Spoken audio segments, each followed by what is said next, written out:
Picture this: a government office in Beijing. A senior official is handed a single piece of paper. He's told, "Read it, right here. Don't photograph it. Don't scan it. Don't even write down what it says. Then hand it back." This is 2022, not 1962.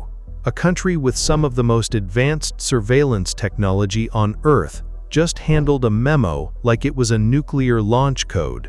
Here's what makes it worse. That memo has a nickname inside the government. People don't call it by its real name. They call it Delete America. And right now, quietly, without a single press conference, it's erasing Microsoft Windows from an entire country. Here's the part that will not add up until the end of this video. At the exact same moment Windows is being deleted from Chinese government computers, Chinese companies are paying Microsoft over $1 billion a year. Not for Windows, for something Microsoft isn't supposed to be able to sell them at all. One hand erasing Microsoft, the other hand paying it a fortune. Same company, same country, same year. By the end of this, you'll understand why that's not a contradiction. It's a strategy, and it might be the moment the internet stops being one thing and becomes two. 2019, Washington makes a move. Huawei, one of the largest tech companies on the planet, gets placed on a US blacklist, the Entity List. Overnight, the company loses access to Android, loses access to advanced chip factories, and eventually loses the one thing almost every computer on Earth is built around: a Windows license. This was designed to be fatal. Cut a company off from the software running 80% of the world's desktops, and it doesn't recover. That was the plan. It didn't work. March 2025. The license runs out for good. No renewal, no appeal. Huawei doesn't scramble to find a replacement. Huawei launches one immediately. It's called Harmony OS Next. And here's the detail that should stop you. Unlike every version before it, this one shares nothing with Android, nothing with Windows, nothing built in the West at all. Built from zero, in total secrecy, while the company was supposedly being strangled. So forget the question, how did Huawei survive the ban? Ask this instead. How many years before the ban did they already know it was coming? Now rewind to that memo, September 2022, 3 years after the ban. A document reaches the desks of China's most powerful state officials. No email, no PDF, no digital trail at all. Just paper, read in person, then taken back out of the room. Its real name is Document 79. What it orders is simple and brutal. Erase every piece of American software and hardware from China's state infrastructure.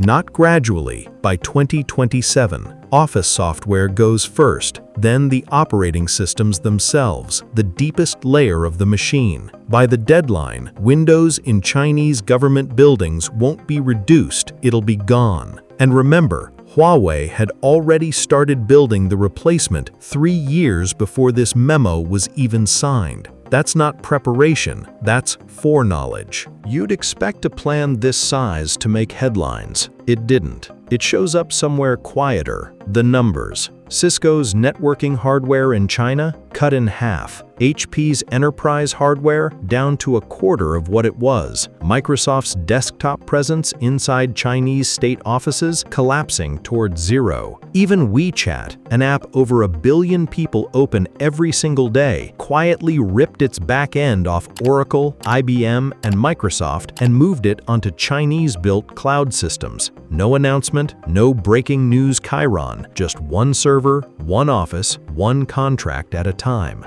Until one day, the thing that used to be there simply isn't. Most people think of their computer as personal, private, almost an extension of themselves. Now imagine that same layer of daily life, the desktop, the login screen, the software you never think twice about, quietly becoming a front line in a war between two governments. Not your war, your desktop. That should unsettle you more than a headline would. Headlines end. This didn't. Here's a detail that changes how you should see everything so far. This didn't start with Huawei's ban in 2019. It didn't start with the Memo in 2022. It started in 1991 inside China's military with a homegrown operating system called Kylin, built out of fear of depending on foreign software for national defense. By the time Document 79 was signed, that project already controlled 90% of the government software market. 21 years of preparation for a crisis nobody else even knew was coming. Today, China runs two systems side by side on purpose. Older Linux-based systems, UOS, Kylin, holding down legacy government machines, while Harmony OS takes over the new generation of laptops and devices. One system built for the past, one built for what comes next. Same goal either way. Never depend on the West again. And it's not just political independence, it's built into the architecture itself. Most operating systems, Windows included, keep almost everything jammed into one core, which means one flawed driver can compromise the entire machine. Harmony OS was built to isolate every piece, so a single crack can't spread. Huawei didn't just want a Windows replacement, it wanted something that couldn't be broken into the way Western systems have been. Q1 2026. This stops being politics, it becomes a market collapsing in real time. Apple's China shipments down 9%, a major reseller, iSoft Stone, down 21%. The entire Chinese PC market shrinking. Huawei up 38%. One company growing nearly 40% inside a market that's shrinking during a global memory chip shortage that pushed prices up as much as 400%. A shortage brutal enough to crush margins at Apple and HP. Huawei barely felt it. It doesn't import the parts everyone else is fighting over. It builds them at home. The sanctions were supposed to cut Huawei off from the world. Instead, they cut Huawei off from the world's problems. Now go back to the opening of this video. Microsoft, the company being erased from Chinese government desktops, is making more money in China than almost anywhere else on the planet. Windows sales there are now worth about 1.5% of Microsoft's global revenue, a rounding error. But Azure, Microsoft's cloud platform, is a completely different animal. Companies like OpenAI and Anthropic won't sell their most advanced AI models directly into China. Too much compliance risk, too much political exposure. So how does a Chinese company get its hands on GPT-level AI anyway? Through Microsoft, through Azure.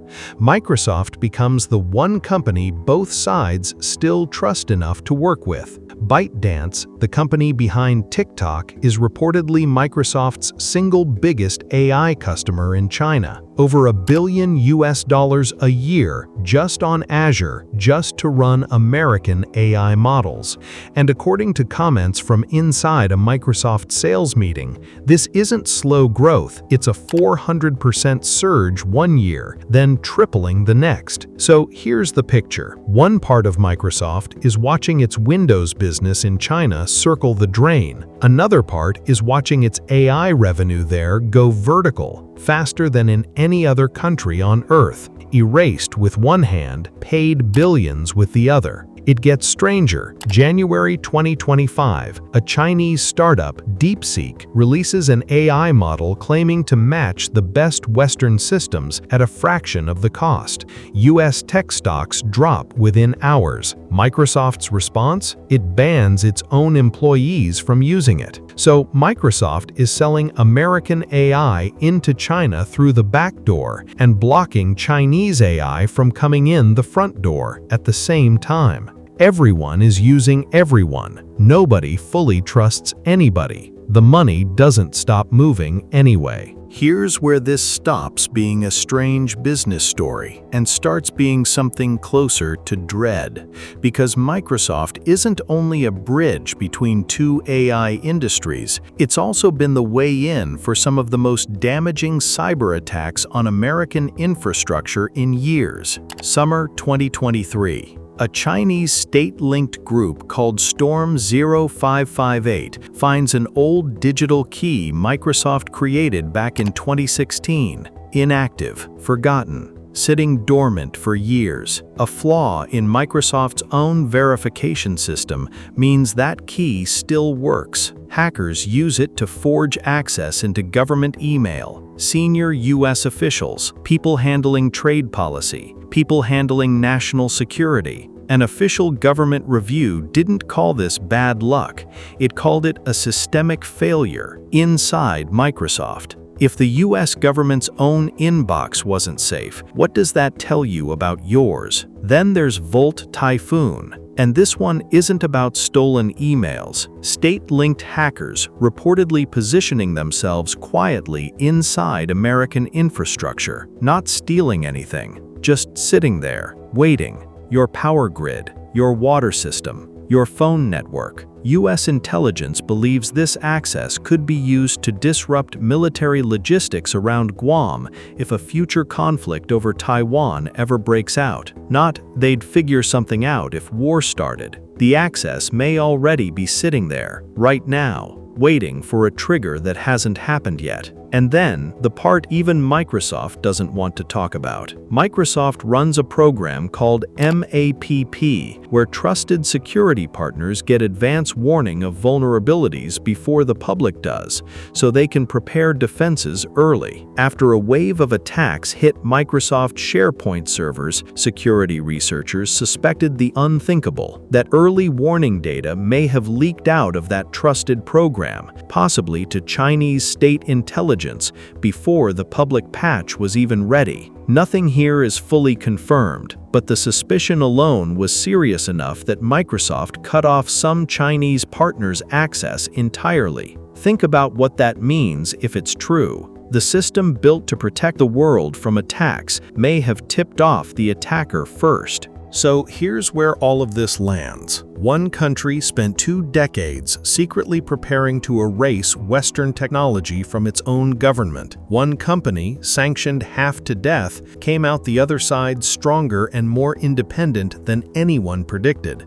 And the American company at the center of it all is being deleted, enriched, and exploited, all by the same country, all at the same time. Nobody fully wins, nobody fully loses. Everybody just keeps playing both sides because the money and the risk are both too big to walk away from. For 40 years, the world ran on roughly the same technology, same operating systems, same chips, one connected digital world. That's the part actually ending. Not with an announcement, with a memo nobody was allowed to copy, a canceled license, and a countdown that's already more than halfway gone. By 2027, if the timeline holds, China runs on its own operating systems, its own chips, its own cloud, a separate technological world, connected to the rest of us only where it's still profitable to be. Remember that official in Beijing at the very start of this video, reading a piece of paper he wasn't allowed to copy? He wasn't just reading an order to switch software. He was reading the moment the shared global internet, the one thing every computer on Earth used to have in common, started splitting into two. And the company standing in the middle of both halves, banned on one side and indispensable on the other, is the same one this story started with. Microsoft never had to choose a side. It just had to be the only company both sides still needed. Maybe that's the real story here, not who wins the tech war, but that the biggest winner might be the one company that never picked a side at all.